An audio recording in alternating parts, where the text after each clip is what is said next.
Welcome, everybody. Welcome to this presentation, almost the end of the year, and this new class called Winter Soil Care. I'm Christian Acosta, agriculture educator from Cornell Cooperative Extension. I'm happy here one more time presenting this class. And let's see, what is this about? So today we're going to be talking, okay, now it changed. We're going to be talking about understanding the winter soil challenges, winter soil preparation techniques, soil protection against frost and erosion, composting during the winter, and how to maintain soil health for early spring planting. So I'm going to start with the presentation. If you have questions, feel free to ask in the chat. Let's make sure that chat is active. Okay. Yeah, in the chat, and at some point, well, I'm gonna stop and you can unmute your microphone and ask whatever you want to ask, and let's start. So first, we need to understand the winter soil challenges because, okay, right now, so the temperatures are cold. For many people, probably we think like, okay, so it's the end of the season, just leave the rest of the plants there, and that's it. So nothing to take care about until spring. So I can start again in the spring. But we forget that there is something that is alive, even when we don't see it moving, but it's full of life, and it's the soil. So one of the challenges that over the years, over time, we are dealing with this challenge is that we are having warmer winters. So it's not, when I mention warmer, it's not like, again, like the spring or the fall. But if you compare with previous years, so we are having warmer winters, and this is one of the effects of the climate change. So with this, it comes a challenge that we don't have a lot of snow. So there are periods of time when ideally, so we will have this like the first picture, just everything white, thick layer of snow. And that if you want to understand this easily, just think about a blanket that protects the soil from just the freezing temperatures, and especially the air that can really damage the soil. But why? Why is that? So with the snow, so okay, we have this layer there that is it's like something in the middle from these freezing temperatures and the air, especially the air, because dries when the soil is dry, that cools faster than the wet soil. And if these start happening, so all the life that is in there, the microorganisms, there are hundreds or millions of strains of bacteria, fungi, nematodes, a lot of microorganisms, even bigger organisms, they are there. So when we have this, that the soil is just even, it's cold, it's really cold because there is nothing above protecting. So we have problems with these microorganisms, and these cause like a rupture in that cycle of the nitrogen. So if we have this, so all the bacteria that they are helping there in the nitrogen cycle, so okay, then this nitrogen, it cannot be in this cycle, and this produce some forms of nitrogen that is not healthy for the plants, is not healthy for the soil. And of course, if we don't have the microorganisms, so we don't have life there. So we start with problems about erosion and soil nutrition. So over years, we see that the soil is like deteriorating, like it's not like dying, but it's not the same, and it's going to be more challenging to be planting the next generations. So we can see something like this. So ideally, we have the first picture here. The first, this, it will be ideal. But we can see for many, many days, sometimes I remember it was last year, then in February, that it's supposed that is it's really cold. It's one of the months that you don't expect sun and everything to be melting. And it was a couple days. There were a couple days that it was something like this because it was sunny, the temperature went up again, and the snow was melting. So this situation is when our soil starts suffering. So this is one of the challenges that we need to understand before we start like taking care of the soil, or why, even to understand why we need to take care of the soil in winter if it's supposed that nothing grows and we just leave it there and that's it. So with climate change, we need to start doing something about that. So as I mentioned before, dry soils cool faster than the wet soils. So these start generating the soil compaction and erosion, especially if there is no vegetation, no plants, no cover crops, nothing, no grass or some legumes that can be protecting, like holding the soil in place. And you can start seeing something like this. Well, this picture is like something extreme, but this start happening in a micro, like it's not easy to see it just by eye, and this start happening. So in over years and years and years, especially if the temperature keeps going up, so we are going to have even warmer winters over time. So this is one of the problems and the challenges. So one of the now we understand the challenges, right? So why it's important to be preparing our soil for the winter and not only before planting something in the spring, right? So the importance of the soil preparation for the winter is because, well, first, nutrients. So during the fall and the winter, like right now, before the snow start coming, we can start doing the amendments and preparing the soil to have these nutrients available for the spring. So during all these months, so this is why it's better to be doing the amendments. It means like correcting pH, or adding organic matter, fertilizing, and the nutrients. It's better to be doing it right now, or well, in the fall is ideal in the fall, but even right now before the snow comes, uh, because in the spring it's not gonna be bad, but it's just that the plants, they are not going to start immediately absorbing these nutrients because that takes at least a couple of weeks for these amendments to be working, to be available for the plant. That's the word, available for the plant. So when we start doing preparation for the winter, we have this nutrient availability. We improve the soil structure. That is part of the soil amendments. We can start working with the weed control. That's something that probably you think that it's not necessary because in the spring I need to start doing that, right? But if you do it right now, or even in the fall, so you start just that life of cycle of the weeds, you just cut this part because there are many of them. They are hardy ones. They are smart to survive. So they overwinter and no problems for them. So if you cut, especially before they start with the ones that they they produce flowers and seeds, if you cut the plant before that, so you reduce the work that you need to do in the spring. So that's something that it's nice to be doing it before the winter. Also, it prevents diseases and pests because many beetles and many insects, they prepare for winter. So they go in the soil. They don't sorry, they don't overwinter in a tree or some plants around there. No, they go directly to the soil because ideally, if there is that cover of snow, the soil, it keeps a little bit warmer than the temperature above, and they can overwinter. So that's another opportunity that we have to be reducing the risk of having the pests and diseases before the spring.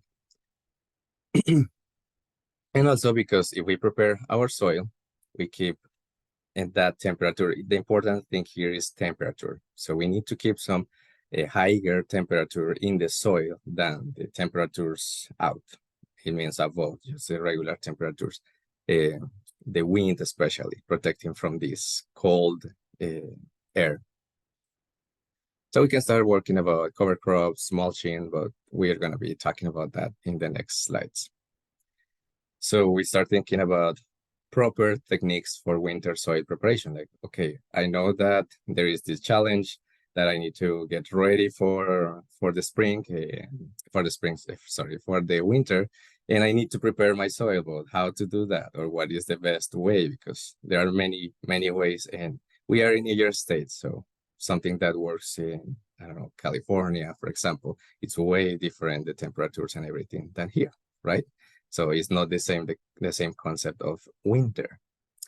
So, okay, for here, New York State, so the proper techniques that we can be working on to prepare for the winter is first clear debris and clear everything.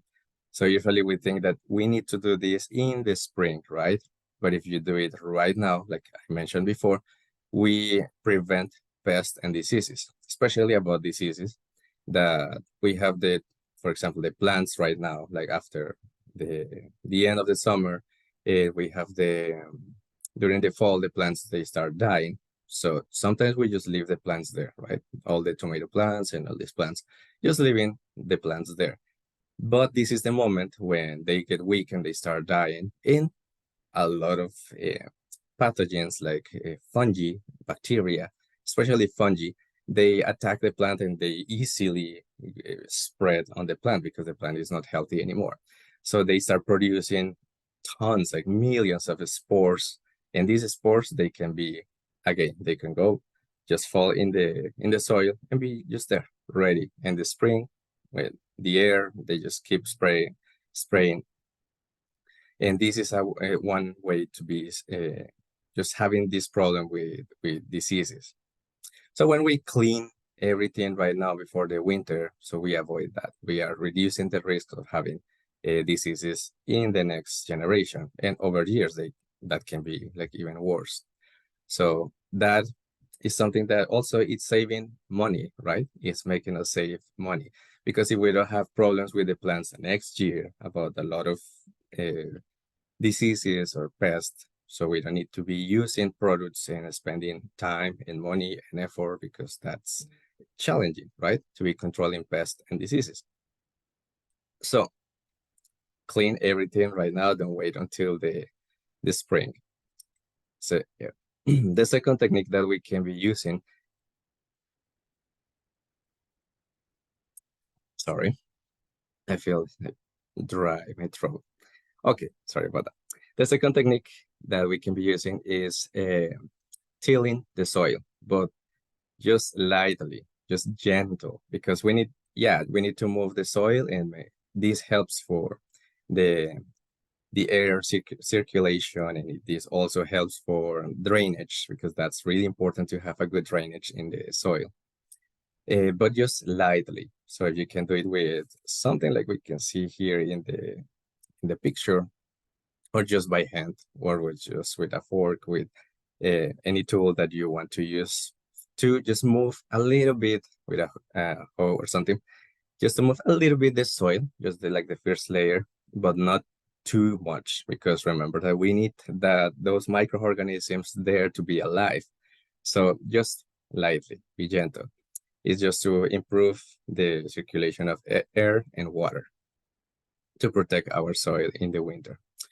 Also, add organic matter. So, well, I mentioned this before about fertilizing and about doing the soil amendments before the winter. So this is a boost for soil fertility, and it helps for the soil health. So a healthy soil, it's more resistant. So it's not easily damaged by the temperatures, by the challenges in the environment, right? Also mulching. So this is a nice idea, because mulching, especially we have these temperatures when the temperatures can go up at some point and the snow start melting, and this process of freezing and thawing and freezing and defrosting.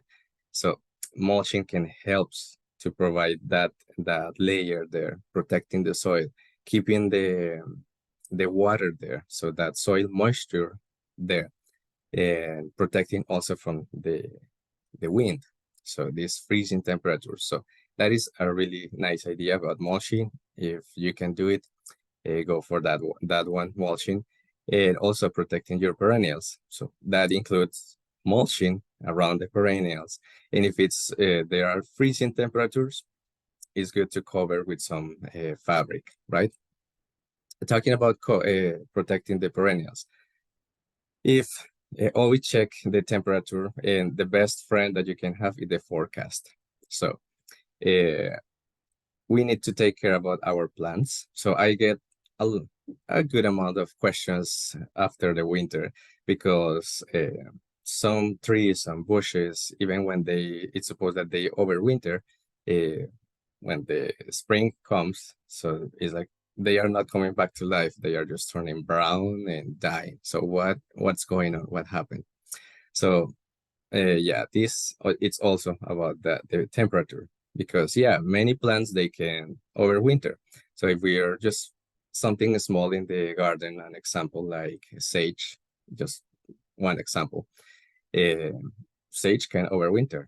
So yeah, you can leave your sage out there and it's not gonna die. But even the plants that they overwinter, they have a limit about temperature. So the minimum temperature for this plant, for example, for sage, is 15 degrees Fahrenheit. So if you know that we're gonna have a really cold week that is negative 23, negative. So of course the sage or these plants, they are gonna die. So how to know that? Now with Google, you can find this kind of information about minimum temperature for sage, for this pine, for this plant, and you can see the minimum temperature. So with the forecast, if it's gonna be really cold, you can protect. Just put some fabric around, of course, something light, breathable, because with the fabric, if it's dark and it's not breathable, we can be killing our plants. So take this in mind too. And in this way, we avoid those problems that when the next season comes, so our plants are dying anyway. So this is why.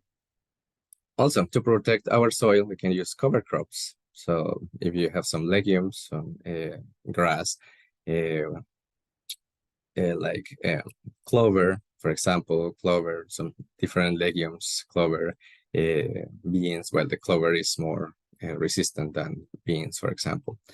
So that helps to keep the soil protected. And also the roots of these plants, they help to keep the soil in place. And it also helps to keep the moisture in the soil. That is something that we need to protect the soil in the winter. Also, not about the soil, but just something that is saving money, is about take care of your irrigation systems. So if you, after the season, we can just leave the hose, or just sometimes the fancy ones, a sprinkler, or something that you use for watering your plants.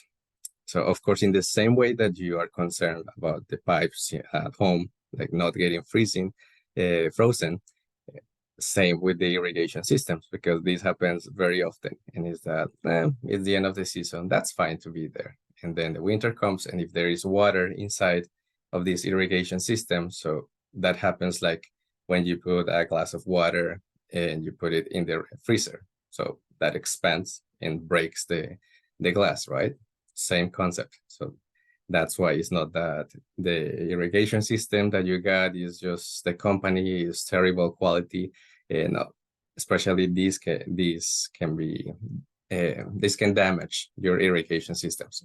Take care about this one too. And install windbreaks. So this doesn't work only for the livestock to protect them from the freezing temperatures when it's too windy. So that also protects the soil. So that's another reason why we need snow in the soil.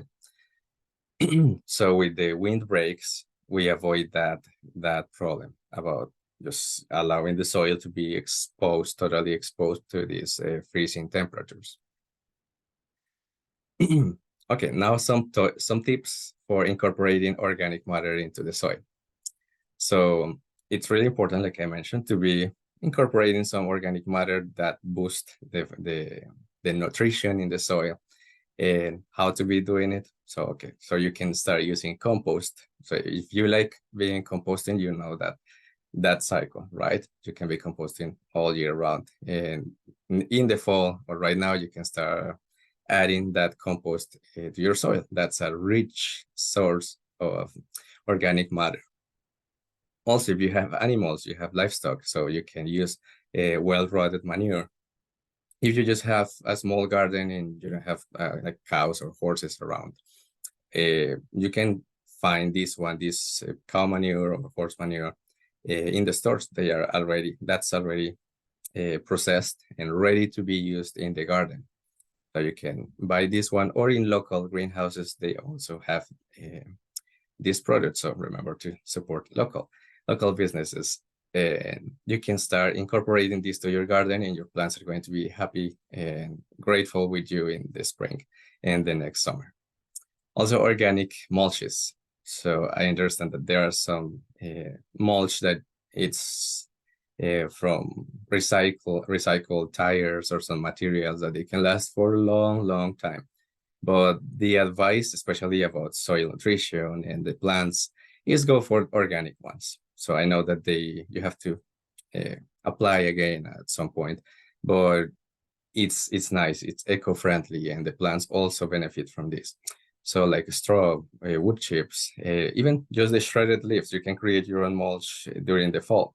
Just all the leaves that they are falling from the trees, you use your mower and mow your leaves, and voila, you have organic mulch, and you can use that for your plants for your garden, your soil.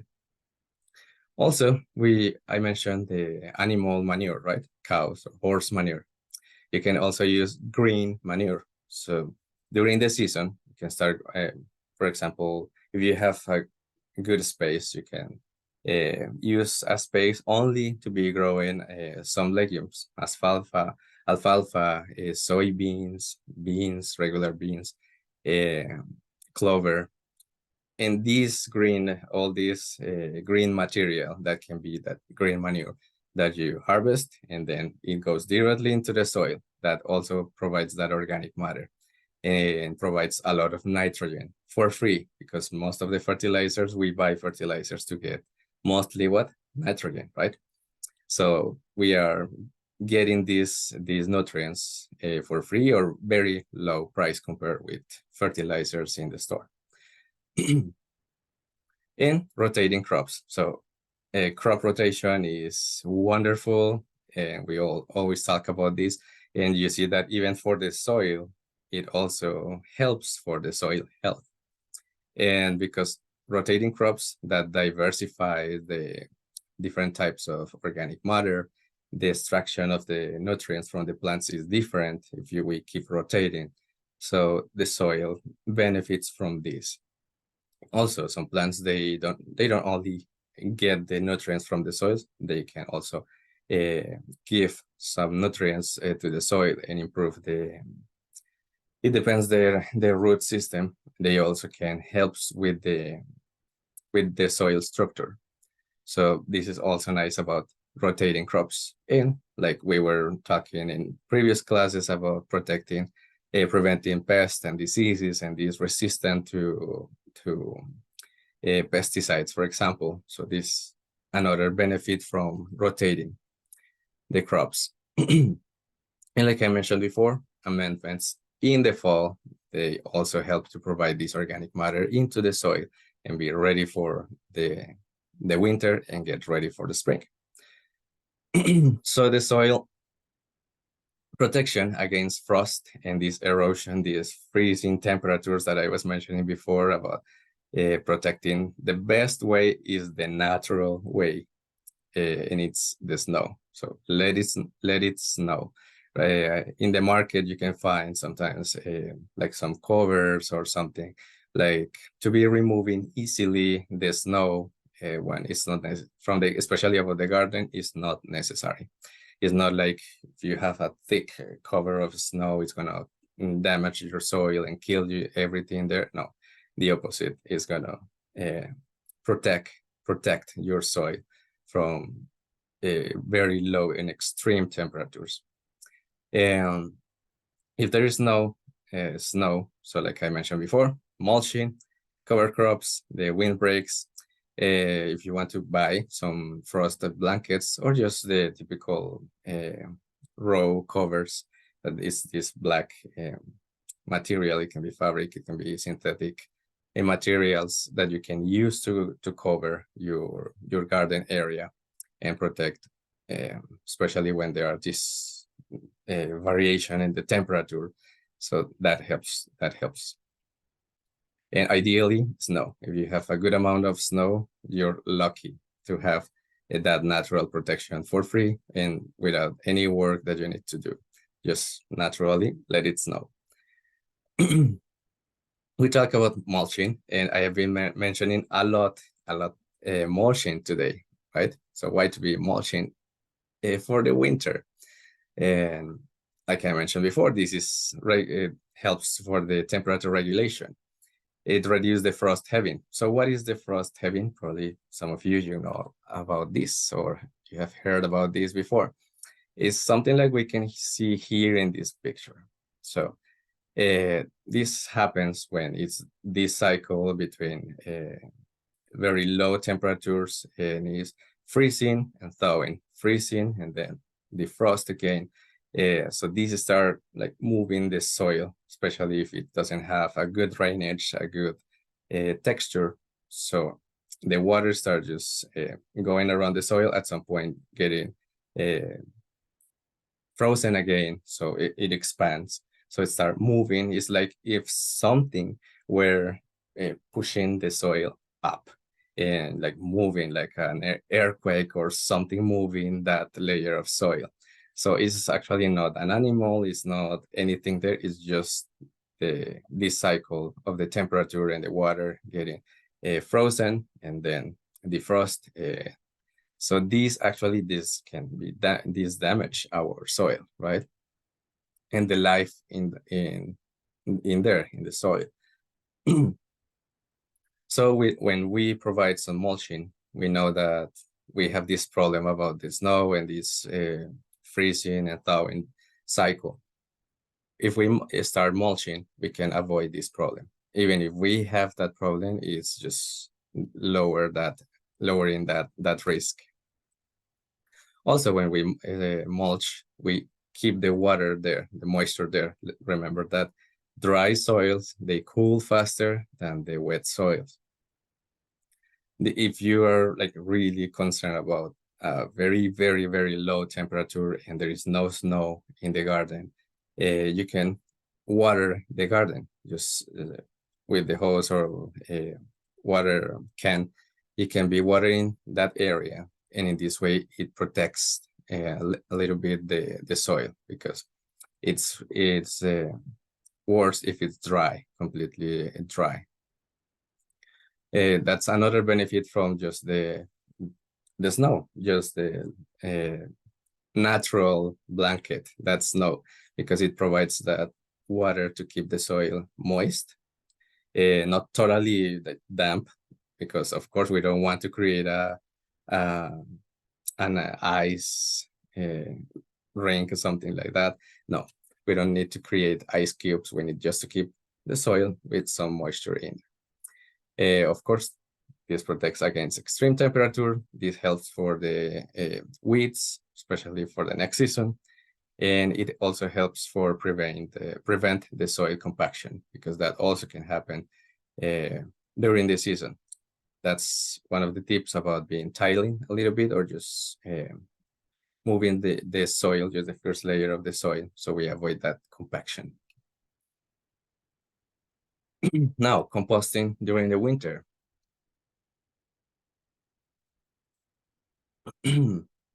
Why to be composting during the winter? So, because, okay, first, if you're a passionate gardener, during the winter, there is not much activity out there in the garden, right? So you can start you can keep working in something during the winter. So in this case, is creating compost, creating the food for your next generation of plants, your next garden. So in this way, you have some year-round waste reduction. You can just use the produce from the leftovers from the kitchen, of course, not cooked things, just like the potato peels or just the peels when you're processing your food. All that can go to the compost pile. And in this way, you reduce your waste. You are providing, you are creating, making your own compost, because that can be sometimes expensive if you want to go and buy compost, right? So you're creating it, you are doing your own compost, saving money, and also in this way you're producing this rich organic matter for your soil for the spring. So this is something nice. Even if you don't want to use it in the spring, you can start like right now and keep working until the fall, and it will be the perfect moment to incorporate that organic matter in the fall. And also you're helping, because in that pile of compost there are thousands of bacteria and fungi just working there really hard to process all this material and make it available, the nutrients available for the plant. And so we are providing also like that amount of microorganisms for the soil and keep it alive. And also it reduces the odor, because during the season you see that the compost pile, it smells strong, right? It can be smelly.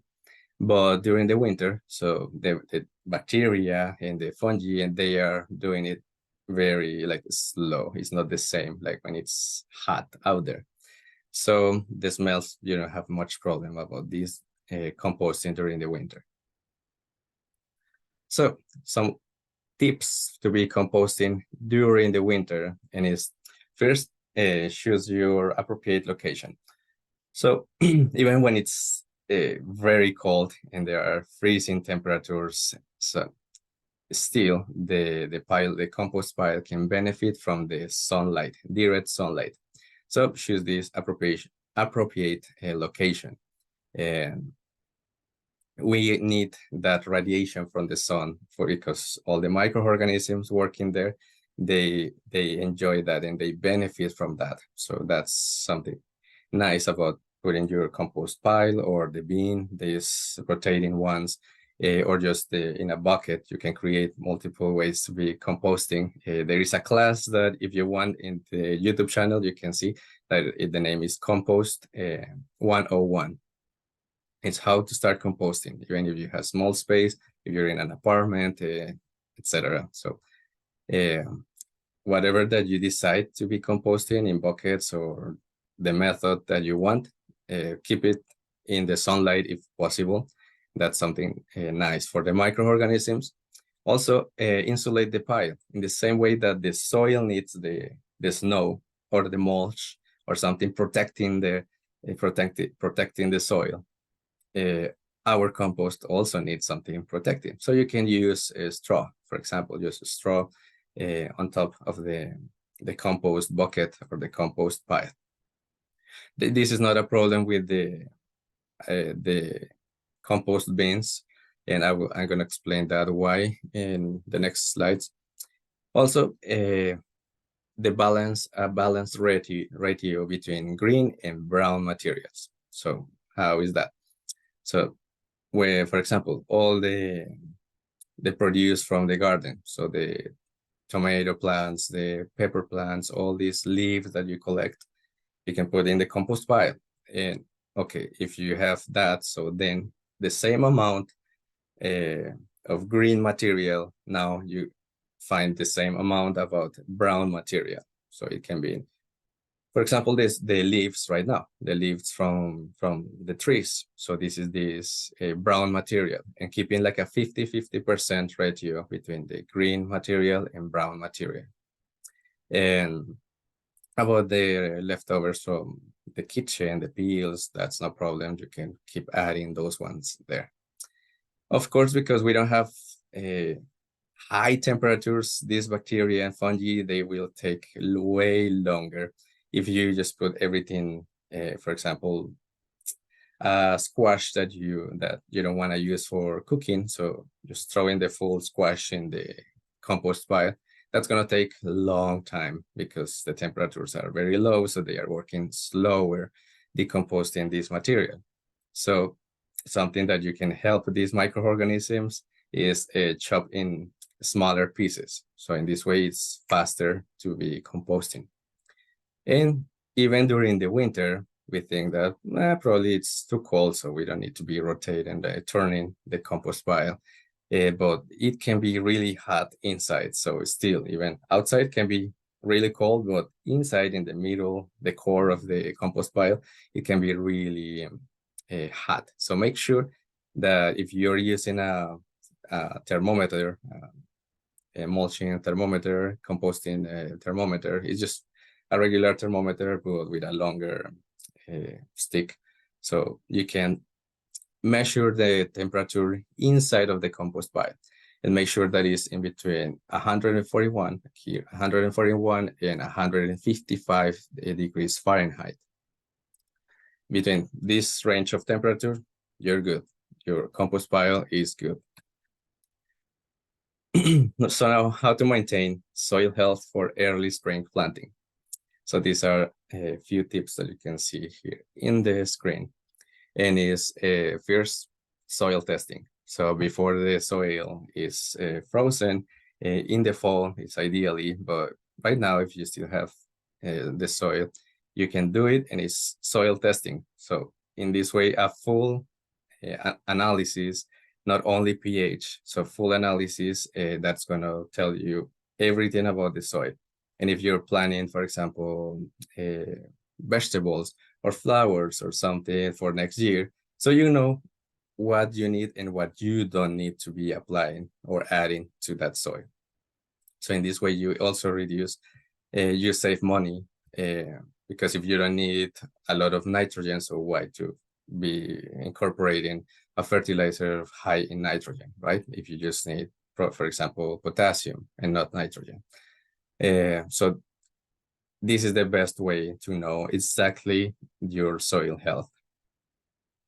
Also, preparing your garden beds. So again, you don't need to wait until the spring to be removing debris, to loosen the soil, and adding this organic matter, and the amendments that you need to do to the soil. You can just do it right now. And if you want to protect your garden beds, you can use also a cover, a fabric, even just mulching with straw, just a simple and cheap option. And avoid over fertilizing. So during the winter, the plants are not taking the nutrients from the soil. So with the soil test analysis, with the results from this soil test, you know exactly what you need for the next cycle, the next season, right? So in this way, these two ones are perfect to help you to save money and not over fertilizing the soil. Now, some tools and resources that you can be using to protect your soil, to take care and pampering your soil is, for example, the garden fork. So it's useful for turning and promoting better drainage and the circulation of air in the soil. So just a garden fork, something simple. You don't need fancy materials to take care of your soil. Also, mulching tools, if you're using mulch, so you can use a pitchfork, for example, just to be adjusting the thickness of the mulch and not doing it with your feet or your hands. And also a compost bin. If you're really into composting, this is going to be something like nice for you. That these ones, they are like pricey, and they look like, yeah, that's expensive. That can be a couple $100 with these beans. But over time, they can last for years. So at the end, if you do the math, at the end is not that expensive. And that helps you to be composting so easy because you don't need to be like with the pitchfork or with the garden fork or something, just moving and all that. No, you just need to, just with a handle, moving, and it's easy to be turning the compost pile. Same time, it works faster even during the winter. That works faster because the walls of this material is thick enough, so the temperature inside is higher than just a compost pile or a bucket or a different compost method. Uh, Also about the smells, even during the season when it's summer and it's really hot, you don't have problems about smell, only when you open it. But other than that, it is sealed in there, so it's a good one. I like these ones, but it's only if you're really into composting and you want to keep composting for a long time. That is a good option. Another tools and resources, as I mentioned before, the soil thermometer, so that helps to control the temperature in the compost pile, also the temperature in the soil. And in this way, you know like what is the temperature, if you need to be mulching, if you need to protect your soil. If it's about composting, then you know if it's too hot, if it's not hot enough. So that helps for that decision making. Also, the tarp or cover, so that can be used. Usually we use this like to kill weeds, to protect the soil about the slugs and some plant, to protect our plants. But this also can help to protect our soil, especially if there is this cycle when it's not enough snow and just the cycle of freezing and thawing. And the magic tool for every gardener, even for the soil health, it's the hand trowel.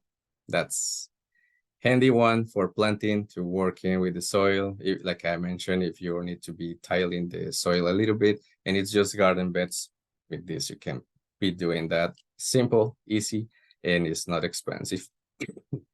Sorry, not expensive at all. Now, if you need resources, because in this process, even we're talking about these, some tips and how you can be mulching and doing this, but always there are questions in this process, in this journey. So even if you feel that, oh no, it's a dumb question, like I should just ask Google, but sometimes online you can find tons of information, some really helpful, some information is not that helpful, especially now with some platforms where there are people that they say that they are teaching how to do this and this and this, but they are actually killing the plants or killing the soil, or not really, they don't really know what to do. So it's hard to believe, to who can I believe. So for these resources and support, you also always can find like local gardening clubs, especially in some bigger cities, bigger areas. There are more local gardening clubs. Here for Allegany County, you can find our wonderful group of master gardener volunteers. They are always there, happy to help and answering questions.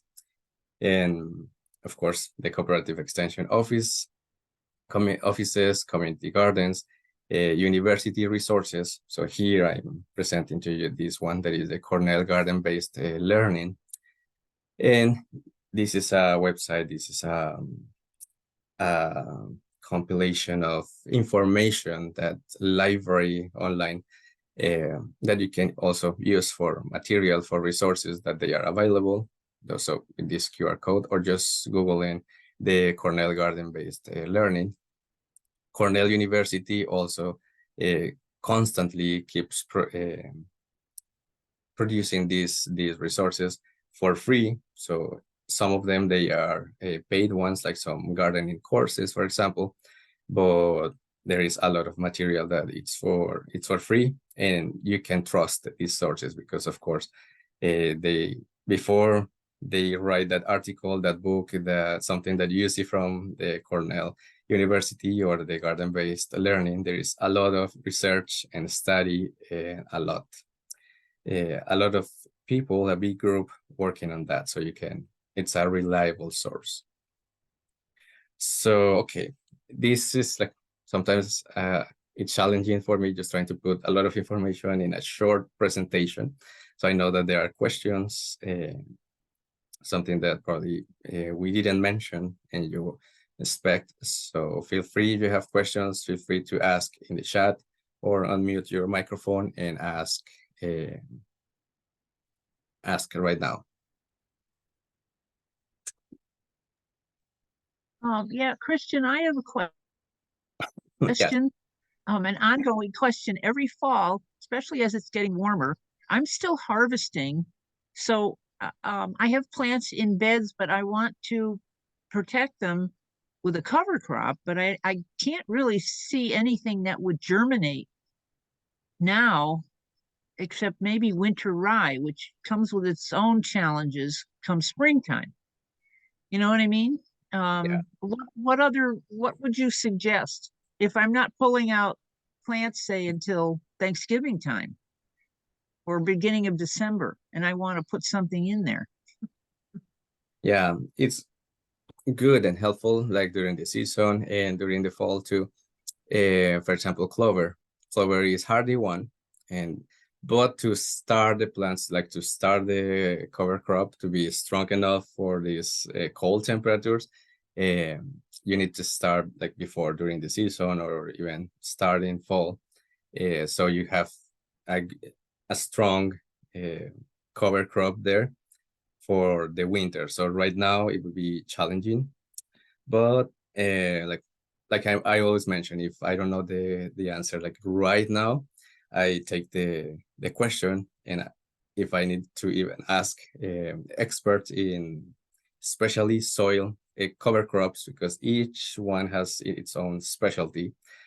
For me, it's like horticulture, so I can send you that information. And yeah, so feel free to even if you have some question, and if someone else have the question, just leave your email in the chat, or even you can at any time you can be sending me an email or calling, and hey, I'm doing this and this and this. So always for Cornell Cooperative Extension, when even if we don't know, we don't have the expert in that moment there, so we take anyway with you. We take your questions, and we consult with the experts from Cornell University, from the net of Cornell Corporate Extension and the university, and we send that back to you. So right now, yeah, I'm gonna reply that to you, like to provide more information about, because that's really interesting and really good question about like last minute cover crop, how I can start something like right now to protect my soil like right now, because ideally this would be so nice to start in the fall or at the end of the summer.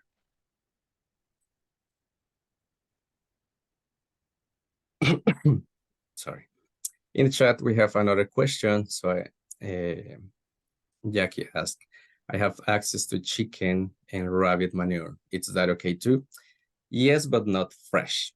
So even for the horse manure and cow manure, this manure in general is good, but not fresh, because when it's fresh, it has a lot of, especially nitrogen, and that can actually it fears the smells. So just contaminating about smells, microorganisms there. So it's not ready available for the plants or for the soil. So when it's well rotted, so you can just allow it to be dry, completely dry. And after a couple of days, so you can incorporate that one to the soil. And yeah, it's a good one. Also the chicken and rabbit. So the ones that definitely no, not recommend, not I don't recommend, and nobody recommend is, for example, the pets, so cat or dogs, or, those ones no, that especially. So how to explain this? It's about the nutrition for the animal. So, for example, like pigs, dogs, our pets at home. So the nutrition is not that natural like a cow or a horse, that they are feeding from the the same soil, so from the grass, from the green material, that it helps to provide a lot of nitrogen and organic matter. So it's literally taking the soil, processing in the animal and returning that to the soil again, just with higher nutrients. That doesn't happen with some animals. So yeah, go for it for the chickens, rabbit. Just make sure that it's dry enough, that when it's that point, when it's not, it's dry, when it doesn't smell bad, it doesn't smell terrible.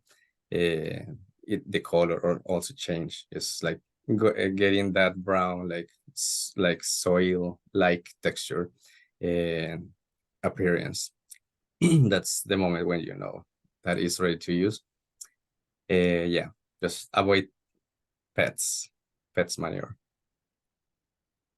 Well, I'd like to thank you for your information on sage plants. I understand why I lost my sage plant a couple years ago, so I will go out and cover it up for the winter. But I did want to ask you about beans. I make sure that I get rid of all the plant material in my garden, but this year I saved all my pole beans, the leaves and everything, and I just put them on the soil. And I wondered, is that a good source of nitrogen if you let them break down? Uh, second question. It's you just let everything there, or you just remove the plant and then incorporate into the soil? No, I just left the whole bean plant there. I Oh, pulled it okay. down off the vines and just left it on the soil. Will it break down enough that it can return the nutrients to the soil? Yes, but my recommendation is just remove the plant.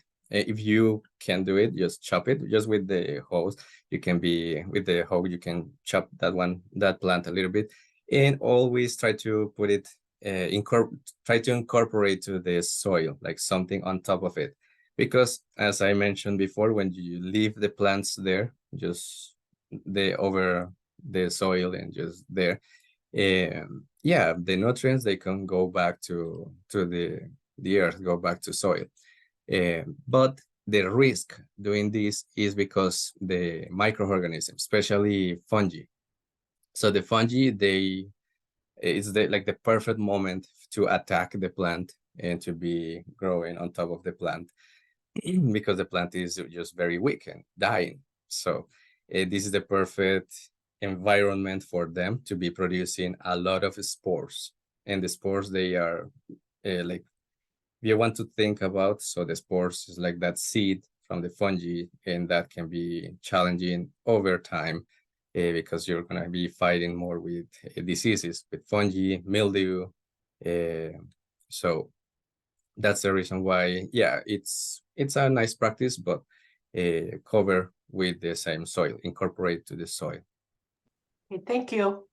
Yeah, you're welcome.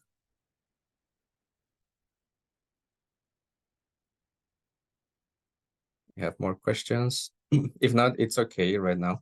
Well, we have 4 minutes left.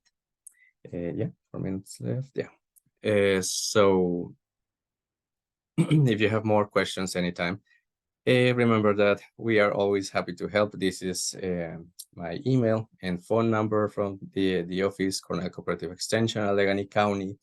And also, if you have the questions for the group of master gardeners, so they are always happy to help. We are lucky to have a nice group of master gardeners, and we appreciate also their time and that effort to create healthy and green gardens around New York State and around the country, not only New York State.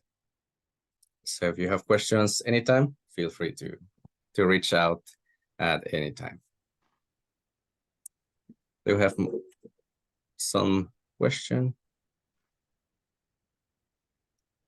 Okay, and if you want to check this presentation again and more presentations that we have, for example, the composting 101, just for beginners, how to start composting, different options. Well, we have different classes that you can find in the YouTube channel. So CCE Horticulture on YouTube, you can find these recordings.